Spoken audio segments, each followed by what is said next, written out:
Spotlight on Scotland.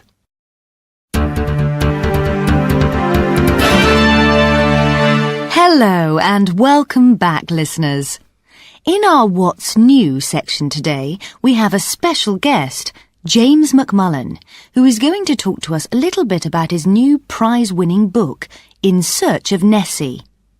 Before we meet James, I'd like to remind listeners that they can phone in and ask our guest a question by ringing 1445 456 280. James, do you mind if I call you James? Not at all. First of all, it's a pleasure to have you here with us today, talking about your book. Why don't we start off with you telling us a little bit about it? All right. Well, the book is called In Search of Nessie, and, as the name suggests, it's about my own attempts to spot the elusive monster. But it's not just another Loch Ness Monster book. It's much more than that. It's a book that's full of Scottish traditions and stories, interviews, poetry, even recipes and jokes.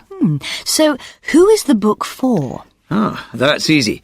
It's for people who like to learn about old customs and history, people who like reading travel books or stories, people who are interested in the old tales that our grandfathers used to tell about Scotland and all things Scottish. So, is it primarily for Scottish people?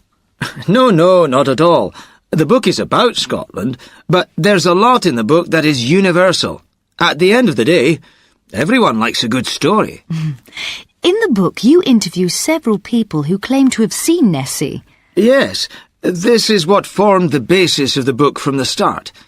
It was wonderful, travelling around collecting these testimonies from men, women, children, each one with a story to tell. A story about the Loch Ness Monster. Exactly. About Nessie. Hello? Yes? We have our first call of the afternoon. Pauline Cummings from Manchester. Hello? Pauline? Have you got a question for our guest? Hello, yes. I'd like to ask James if he's seen the monster with his own eyes. James? Now, that would be telling. You'll have to read the book.